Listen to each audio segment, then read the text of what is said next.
Hey, Harpslingers, welcome to the Harpslinger Podcast, where each and every week we hang out with the greatest harmonica players in the music business. If you're watching this on the Harpslinger YouTube channel, if you're enjoying this content, make sure you go down, you hit that subscribe button, ding the bell so we can keep you up to date when we have fresh new content.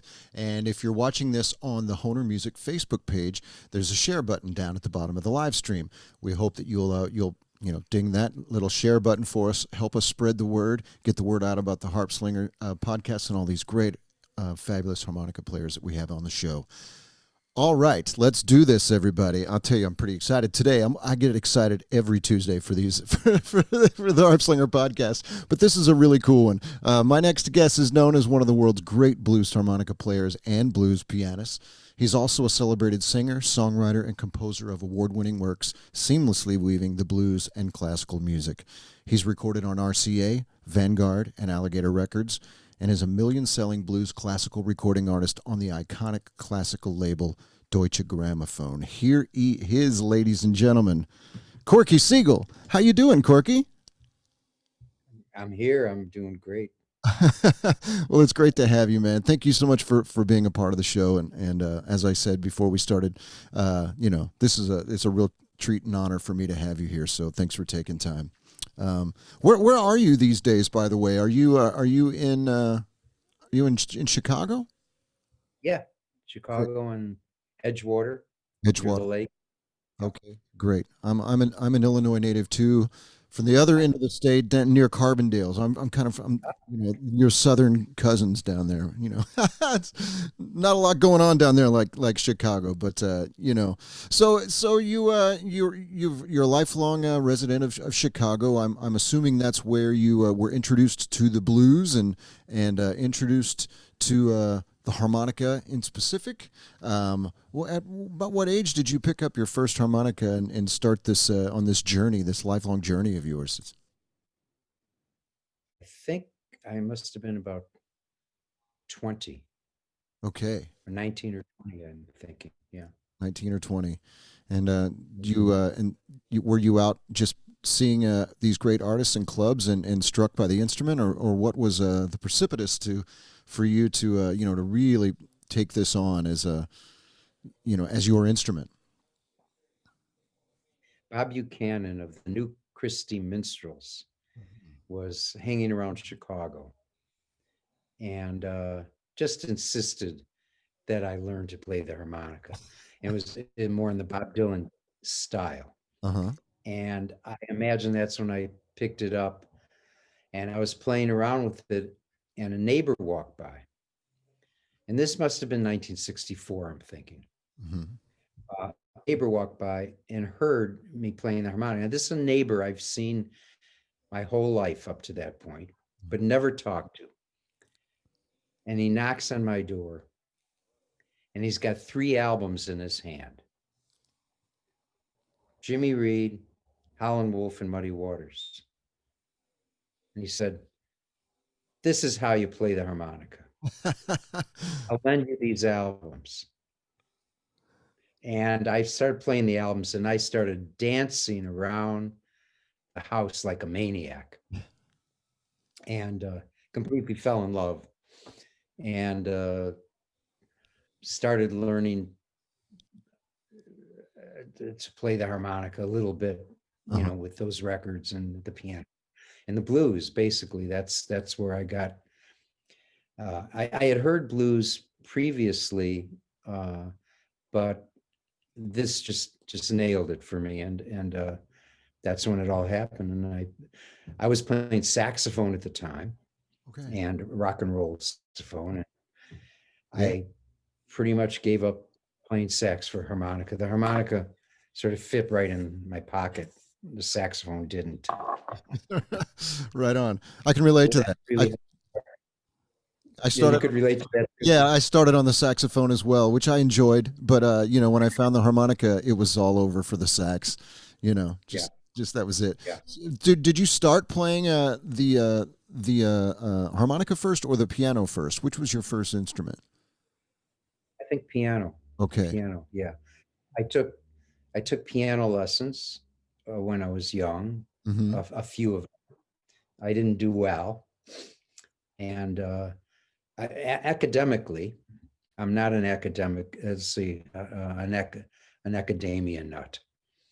I I I I failed in all those kind of classes in school, and um, I would have trouble following things the way normal people would follow them. I had to find a different way around. So taking piano lessons, it didn't work out very well for me. Mm-hmm. But at one point, in order to get into college, I had to pass a test, and I was trying to get into musicality university at Roosevelt University. Okay. And so I had to practice for 10 weeks, about 10 hours every day on the piano in order to make the entrance exams Right. to be able to even get in. Wow. Once I got in, I failed every course except for the performance courses. And my major was saxophone, Okay. piano, and education. Okay. Yeah. So yeah. And so piano was first, then Okay. saxophone, Saxophone. Right. then the harmonica in, I'd say, like 64. Okay. Okay. And but short. I mean, you're a quick study on the harmonica. I mean, because I've done some research just to make sure that I knew more about you than I already did, and I mean you were already in the mid '60s playing professionally in the clubs around Chicago with some of the greatest Chicago bluesmen that ever walked the planet. So, I mean, yeah, you must have 10 hours a day must have been sort of like your 10,000 hours to learn this harmonica. I mean, that's impressive just in and of itself. I'm thinking it was more about attitude Mm-hmm. than the actual technical aspects of it, because it had to be, because I was just learning to play, and I was really embraced by, I mean, Jim Schwall too, embraced by these blues guys and by other things in my life that people were, I wasn't technically equal to a lot of players, but there was something that attracted Seiji Ozawa, Mm-hmm. why he wanted me, you know, Mm-hmm. what, when there were all these other people that were much more advanced. I Right. think it had to do with, just the good fortune of my particular approach Mm-hmm. to playing the music, and maybe there was an extra sincerity or something like that, because looking at apples to apples in terms of the technical thing on the harmonica or any instrument, or certainly singing, because I'm certainly not a singer in the singer sense of the word. Um, uh, I don't know about that. I've enjoyed your voice on these records for sure. so you know Yeah. I think when people want advice on the music business, I always say, if people, if you're happy doing what you're doing because you're connected to what you're doing, you're expressing yourself, your individuality, and not trying to simply channel something else, but actually find something, a particular way of playing that fits with you. It doesn't matter if you're copying somebody.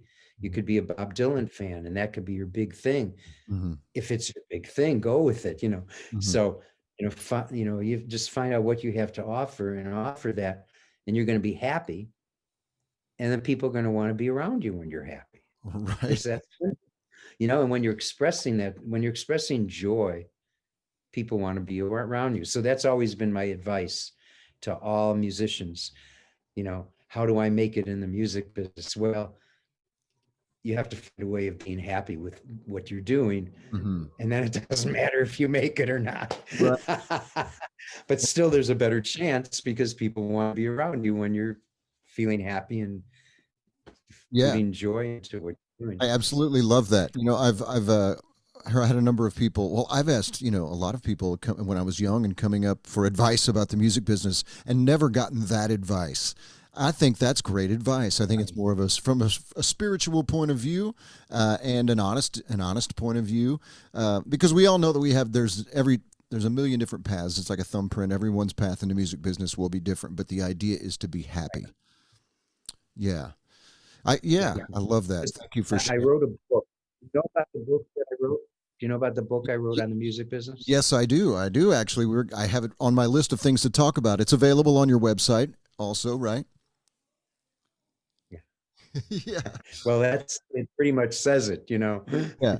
Right on. And you talk about a number of things in that book. I've watched and listened to some other interviews where you've discussed just being musicality. And you talked at one point about dynamics and how important dynamics are.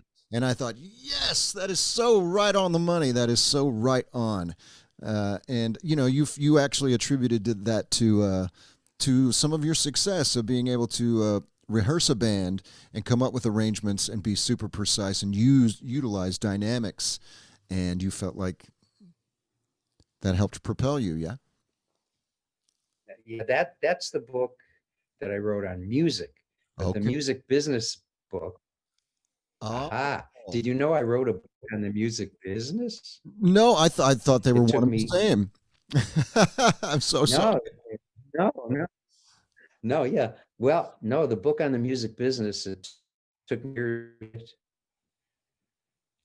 and I originally was about 800 pages. Uh-huh. And I boiled it down to 100 pages. Okay. Then 80 pages. Now it's available. It's on my website also, and it's one page. It's called The One Page on the Music Business. I love it. And what I write on it, I say, the introduction, it says, anyone who writes a book on the music business, if it's more than one page, they don't know about the music business. I've got to read this. I've got to read. I read. All you need is one page. That's amazing. I mean, I've read tons of those books. 30 years. Took me. Yeah, exactly. But it took me 30 years, and basically, one of the concepts of what we just shared is that you just have to find a way of being happy. I mean, music isn't, art and music. It's not like anything else. You could express yourself through it, and do it any way you want, and learn how to play any way you want. There's no rules at all. I mean, if there's rules, then you're suppressing your expression. But so the thing is, you have an opportunity to really be happy all the time. When you pick up your instrument, you should have goosebumps. Yeah. That's the idea. And if you can do that, that's success to me. That's fantastic. I love how you define success.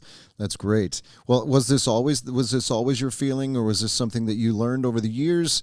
Were you getting goosebumps when you were stepping on stage at Peppers in Chicago with the Siegel Schwab band? Was it magical for you then? I guess it was, or you wouldn't have continued. Yeah, it was a combination. I think was born with the right deficits and the right advantages and combinations that just put me in that place, at least potentially. Mm-hmm. And Jim Schwall actually had a lot to do with getting me on that track even more. Uh-huh. And watching the blues players got me on that track, because when I saw Howlin' Wolf and Muddy Waters and all these blues masters, they just threw their whole bodies, their whole being was part of the music.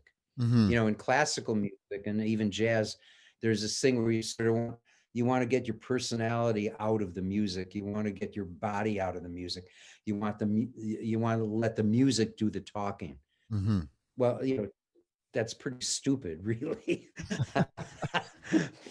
but in blues is on the pedestal of expression in music, but really, Yo-Yo Ma and all these great classical players and jazz players, they don't hold back at all. Somehow there's a school of thought, that tells you you're supposed to get out of the way of the music. Mm-hmm. But in blues, what they showed me is, no, you throw your whole body into it and your whole life and every cell of your body to it. And I learned that from watching Wolf and Muddy over and over and over and over again. And that's what they were doing. Right. Absolutely, without a doubt. There's a great picture of you. We've discussed this famous picture of you with Howlin' Wolf and your bandmates at the Cafe Au Go-Go in New York. And so do you, by any chance, have that handy?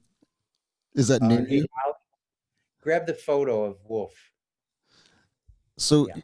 you did a lot of tour. You did some touring with Howlin' Wolf as well, right? Opening up your band opening up his, right? Tell me first. You probably wanted me to mention about the first gig that we got. Okay. And I guess this goes along with the thing, because I was just learning to play, and and Jim was just learning to play blues, and we had a little we put a 2-man thing together where I had drums under the piano. Mm-hmm. So I'm playing piano and hi-hat and the piano and the harmonica and with the microphone and I love it. and I love it. and Jim, played guitar, and sometimes he'd sit at the piano and play the drums and the guitar. And we showed up to play at Pepper's Show Lounge. I didn't know. I thought it was just a bar. We walked in and we were looking for a place to play, and the guy said, "Set up on the floor and play for the women's. Some women are coming in, play for them." And so we played, and he hired us right then and there to play every Thursday night. Right. And that's when all these people came and sat in with us: Howlin' Wolf, Muddy Waters, Willie Dixon, I should tell you about the Little Walter story, and Junior Wells and Buddy Guy, Hound Dog Taylor, and all these people would come and sit in with us, and we'd play from 9 and 4 in the morning every Thursday night. 1965, just learning to play. Imagine that. We didn't go to sit in with Wolf. They were coming and sitting in with us, and we're on stage all night with these guys. That's amazing. What do you attribute? One night this guy shows up. Well, that's what I'm saying. It must have been the deep love and sincerity we had for what we were doing, and I guess the fearlessness or some attitude, that made them want to do it, because technically we were just learning. Mm-hmm. So, and also our love for them. Mm-hmm. They experienced that, right, and they were returning it. But so one night this guy shows up, and he's really been drinking, and I said, and he wanted to sit in. I said, "Why don't you come back another time?" And everyone yelled from the audience, "Hey, let him sit in. That's Little Walter." And Jamie, it gets a lot worse. It gets worse. Because I'm thinking, who's Little Walter? Okay. Fortunately, I said, "Come and sit in." And then he started playing, and I went, "Oh my God, that's Little Walter." Yeah. Oh, wow. Wow, that's fantastic. Yeah. So then I know it's amazing stuff. And then this is the part where Howlin' Wolf comes to the north side where we're playing Mm-hmm. and sits in with us on the side and tells me I'm playing down in the bottom. I'm playing the lick backwards. I'm down in the bottom. Okay. And he said that he loves Siegel Schwall. I mean, Muddy said that too. They really love the band, Yeah. where a lot of our contemporaries, because we were very simple, Uh-huh. very jug bandy, very non bluesy, in the Yeah. BB King sense, you know what I mean? Right. But Sure. very, very folky. Uh-huh. And but Wolf and Muddy loved that. Right. They loved it. And Wolf said he's going on the road and he wished that we were his band because he really loves Siegel Schwall.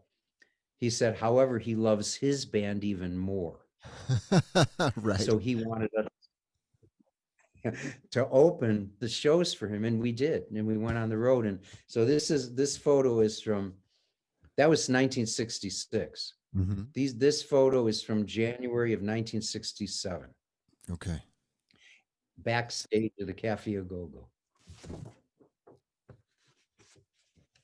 And And that's me sitting on Howlin' Wolf's knee. he's a big man. Yeah. He was a big man. Wow. He loved you. Apparently, you were sitting on his knee. Yeah. Well, that was posed by Clayton Thomas. What's the first name? David, is it David Clayton Thomas? David Clayton Thomas. I recalled that he had posed the picture where I sat on Howlin' Wolf's knee, Mm-hmm. but it was just me and Wolf. I think he took that picture. And I always thought about it and wondered if it ever really happened. Then all of a sudden, this picture showed up a couple years ago on the internet. And as it turned out, this one was taken by Phil Oakes, Michael Oakes. Okay. And that's the history of that. So yeah, that was the thing. In the interim, after 1965 and Peppers, before Howlin' Wolf came and sat in, we right around the same time, which was 66, that's when Seiji Ozawa used to come to the club night after night after night. I didn't know who he was, but he came up to me and he said he'd like my band to jam with his band. His band was the Chicago Symphony. And that's how I got into doing blues and classical stuff. Right. Right.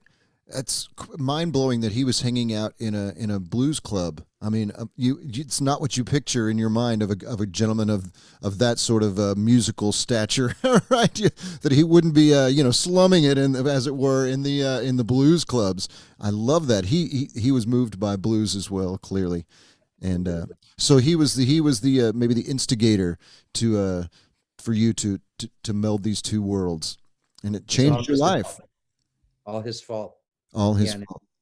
Yeah, it did. It changed my musical life, and that at that point, my mind was always on how can blues and classical work together and still maintain each of the characters, so that it's not a symphony backing up a blues band. Mm-hmm. It's not a popular band trying to play symphonic music, but it's actually finding out how can you have these things exist at the same time. Mm-hmm. Right. And that's what was different about the piece. And I remember when Bill Russo, the composer that was hired to do this, and Seiji Ozawa said, how are we going to make this work? And I said, well, whatever we do, we have to make sure we create something for everyone to dislike. They actually love that, and they agreed. They says, yeah, we got to just do something that works for us and not worry about whether it works for anyone else. Mm-hmm. And we really did it. We did that. Yeah, and you've had such great success at all over the world. You've been performing this music for 30 years. I mean, it's just when I listen to your music, I feel like I can close my eyes and picture these two people who don't have a lot in common, having this amazing conversation and finding out they have so much in common. You know, it's delightful, really delightful music. I loved it. I've been turning my wife onto it because she teaches ballet, and Ah, I'm like there you go. you need to come, you know, choreograph some pieces to this music. It's and she was like, wow, I love that. I love this is it's a great idea. So maybe you'll be in one of my wife's ballets. Who knows? Oh, that'd be great. Yeah, they did the Russo pieces. The San Francisco Ballet did it, choreographed both Russo pieces. I also did a performance in Switzerland with the at the Grand Theater with the Swiss Rhine Orchestra, the Ballet of the Grand Theater that did street music. Mm-hmm. I did performances with them. So, you know, there's interest there. Jerry Arpino from the Joffrey Ballet wanted me to write something for them. That never came to fruition, but I Right. had lunch with about it, and you know, so there's a lot of interest in it. That's So fantastic. yeah, it'd be great for her to do that. She should do. Yeah, she She should. should do chamber blues. Yes, that's right. That's right. So, you know, I wanted to ask you a couple of harmonica questions about, you know, about this music and how you, when you first started trying to insert the harmonica into this style and finding your voice in this, you know, in this new mishmash that you've created, right? How what was the process there? I mean, how did you find your the key to get into that Yeah, you know what I'm saying? What I'm trying to say? I At do. least, okay. The key was that I maintained exactly the way I normally played with the blues band. I Hmm. didn't really do anything different. Okay. With the blues band, I wanted to make sure that the notes I played were nice notes, Hmm. that they fit nicely. And, you know, I looked at a song as the whole. And if I'm adding a part to it, how does that make the song better? Right. You know, or at least make sure it fits and uplifts the feel of the song. Hmm. So it isn't just, you know, that I could play these nice licks and everything, but fine, but find out, put them in places that are very uplifting and enlightening. Right. That, And the same thing would go whether it be, you know, playing with an Alberti bass, da da da da da da da. I still want to have the everything fit. So it's really about making it fit. What I can tell you is that the idea of putting blues and classical together, the secret there, it's compositional. hmm. It's a compositional juxtaposition. So it's not so much about, um, how can I say it? Yeah, if you just throw blues and classical together, it will work. Hmm. But you have to be fearless and and do it, not hold back, Right. and they'll work together. Like you said, you know, you think, how is this classical and blues thing going to work? And you can't imagine it, and then you show up and you hear it, and you go, "Wow, that works really well." Hmm. No one really had to do anything. It just does work It well. just does work well. Different kinds of music works well together if you put it together. Sometimes the ear has to get used to some things, but Uh-huh. it's music. It's going to work.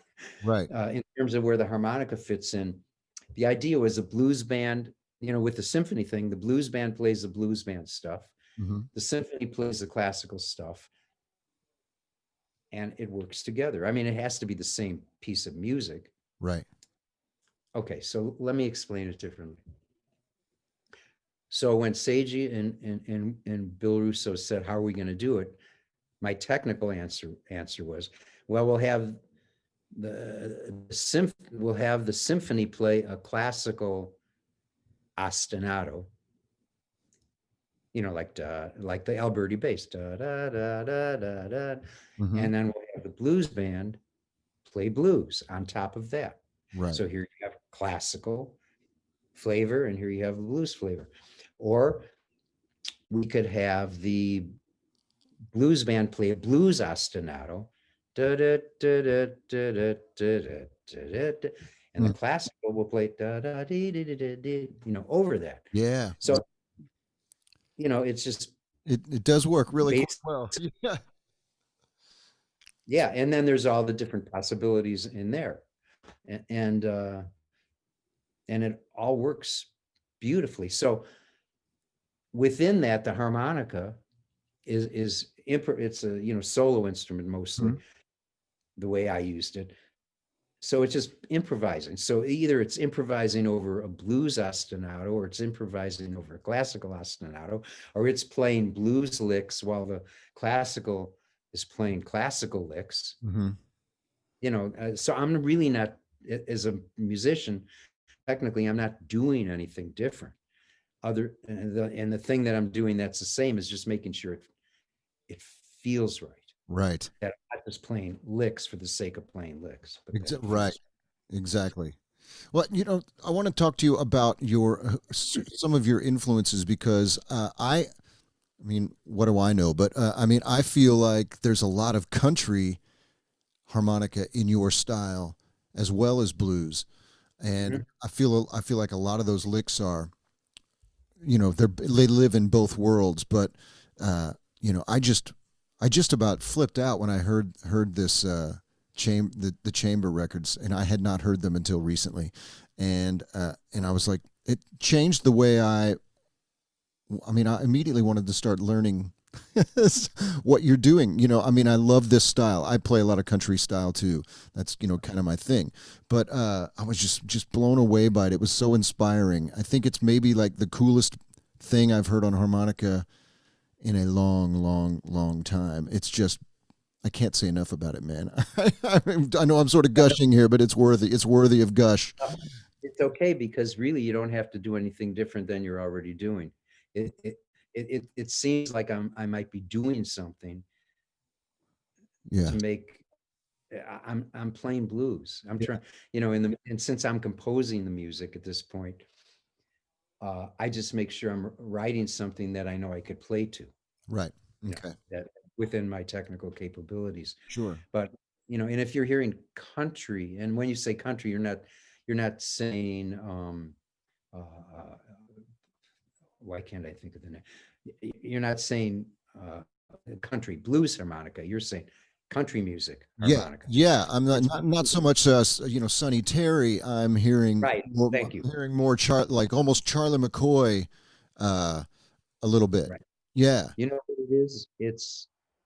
I think I'm playing, even when I'm playing straight blues, I think there's a lot of pentatonic scale uh huh. in there. Okay.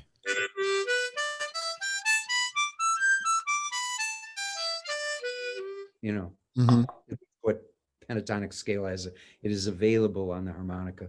Right. Exactly. Right. Yeah. Right. And yeah. And of course, a pentatonic scale is the basis of the blues scale, but I think you're hearing that, and Mhm. that's Yeah. I'm not putting any expression on there, but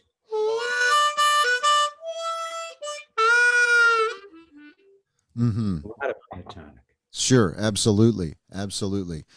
Yeah, man. Sometimes I even had like faint, like sort of remembering Porgy and Bess when I was listening to you. It made me think of that great music as well. It was just like how they had that was sort of more of an upright, classical sort of theater music, right? But they had these black African American sort of things going on underneath. There's a train that's our boat that's leaving soon for New York or whatever that song is. It's like it's all of a sudden this jazzy sort of bluesy thing that was creeping in, and I I yeah, and I Probably has a lot to do with the fact that when I play in the minor key, hmm. I use a minor harmonica. Okay, right on. Yeah, hey, magic. I love it. Yeah, The, I the, love it. the reality is, and this might be helpful to anyone who's in my realm of the ability, the different skill levels, um, that I play patterns. Hmm. I think they're physical patterns. They're express, and to me they're expressions. Hmm. But but they're patterns. And then when I want to play in a minor key, I just switch harmonicas and play the same patterns. So I'm not having to learn entirely something entirely. So it's like I am playing the guitar and using a capo. Right. Exactly. Playing different keys, I just pick up different harmonicas. Right. So I'm digging one hole and trying to get deeper and deeper and deeper into that hole, and not trying to spend too much time digging other holes. I mean, the fact that I play piano, write songs, Mm-hmm. compose, Mm-hmm. that's enough holes for me to dig rather than trying to find 8 different ways of playing the harmonica. Exactly. Totally. I get that for sure. Well, speaking of your writing, you've written, as you mentioned, you've written books, a couple of them, though one is only one page, but you've written another full length book. You're a songwriter. You compose, these orchestral pieces. At what point did you decide, I want to be a writer? Were you always a writer? Were you always writing songs when you were starting out with Siegel Schwal? Were you writing the songs for the band then as well? uh, yeah, when I sat down to learn to play blues, I would sometimes think, I should write Mm-hmm. uh, a song. Um, and, uh, it just seemed like a natural thing to do. And, when I started writing lyrics, I wrote the lyrics more out of a desire to have a song to play. Mm-hmm. So, in other words, I'd say, Right to that. I like playing the shuffle. Let me do a shuffle. So I got to write some lyrics. So the lyrics weren't that important in the beginning. They started getting more interesting in the early 70s. 1970 is when the lyrics started getting interesting. Okay. And now, I'm totally into the lyrics a lot Yeah. in writing, Mm-hmm. Yeah. and symphonic stuff. So I started writing symphony music in 1975 when I was approached by the San Francisco Symphony and the city of San Francisco. While street music was being composed by William Russo for the San Francisco Symphony, they wanted me to write a series of sonatas for Holly. What's that conductor? The conductor from the Boston Pops, Oh, Arthur. free. Yeah. Yeah, Arthur Fiedler. Yeah. So I was asked to compose music for him, and I said, I've never composed anything in my life. And they said, you could do it. I said, you guys are out of your mind. And they says, no, you could. I went, okay. I didn't live in San Francisco, so I figured I would write the music and do the performance and run. And it Right. was for 6,000 people in the Civic Auditorium, and it turned out to be a great success. And I started to get commissions because I wrote that with the National Symphony and the Grand Park Symphony. And, all of a sudden I'm writing symphony music, and I mostly turned down many, many, many, many offers because it's just too much work. Uh-huh. And then started writing chamber music. Right.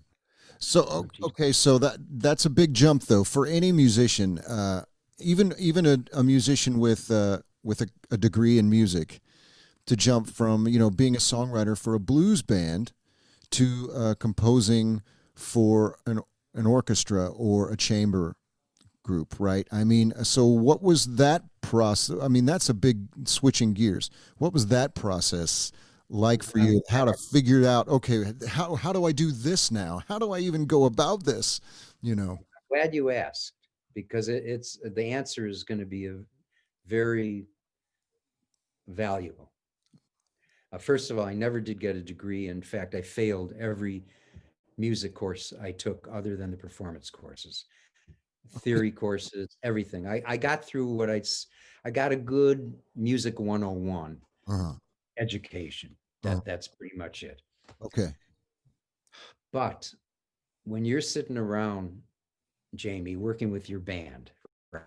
Mhm. Okay, you have a band, right? Absolutely. Yeah. And you're sitting with your guys and you got a new song, and you're thinking, okay, what should the bass part be? and the bass player's trying this, and you're making suggestions, and what about guitar, and if you have a piano, say whatever, you're arranging these songs. Right.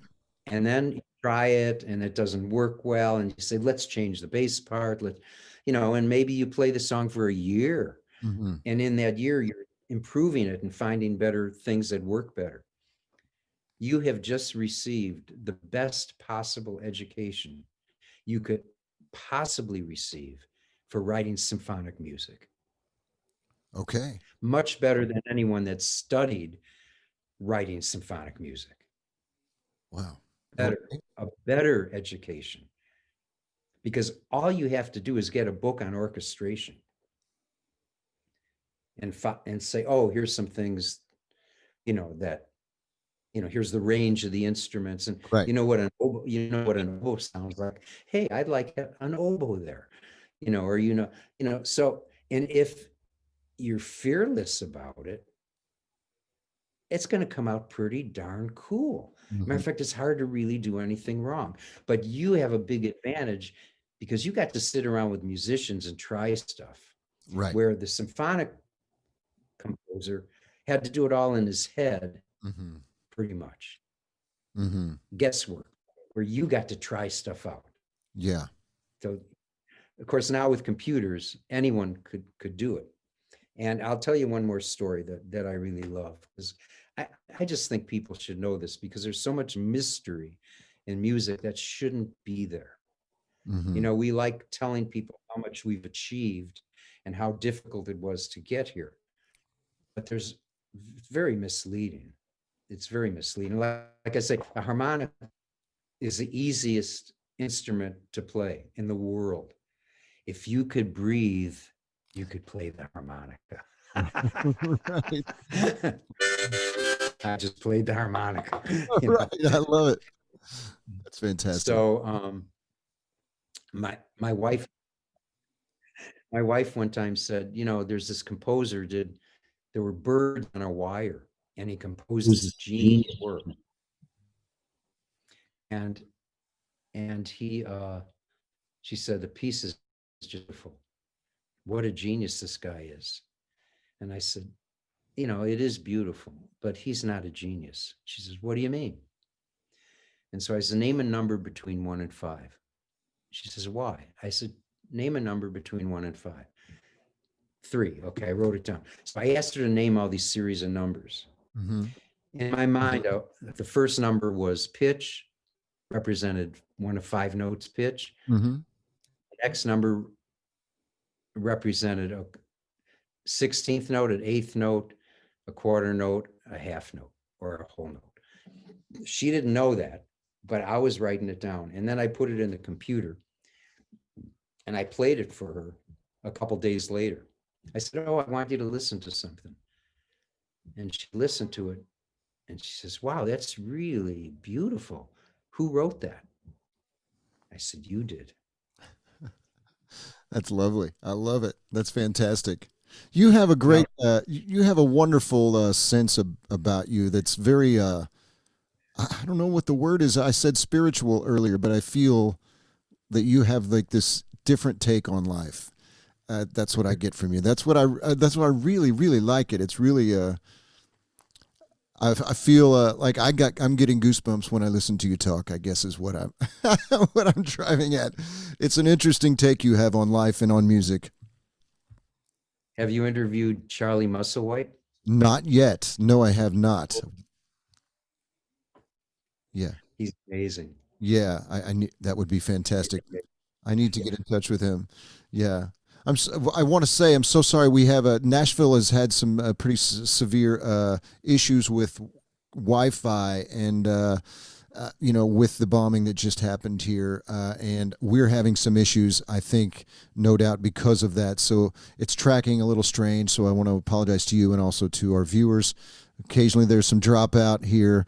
But that only means that we have to do this again sometime. I hope that we can hang out again sometime, because I really have enjoyed just listening to you talk and your stories. And we just touched the surface. There's so many things we can still talk about your career and your life in music. Would you mind playing a little more harmonica for us. We do this lick of the week when guys are into doing it. The lick of the week is actually the lick of a lifetime. Okay. This lick You're doing it again. I love it. You're giving me goosebumps again. I mean, the lick is dynamics, mm-hmm. which it can be applied. It's a lick, and it could be applied to any series of notes. Mm-hmm. And it is the essence of expression. There's many different ways to express, but if you apply dynamics, you don't have to do anything else. All these other things will come into play. It's hard to explain, but I'm going to play a lick, just a lick that is not the lick of the year or the day. Okay. Okay, here we go. Okay. Now I'm going to add the dynamics to it, and then it becomes the lick of the year.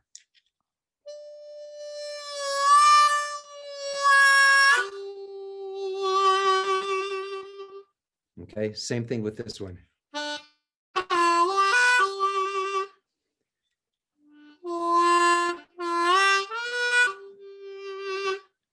Or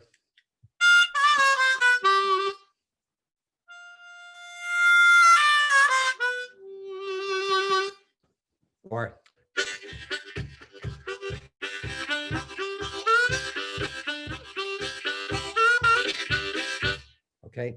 Mm-hmm.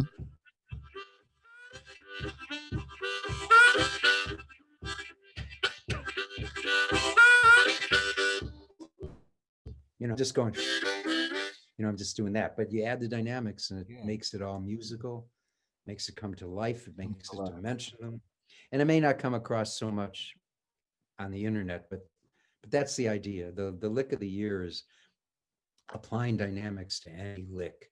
Mm-hmm.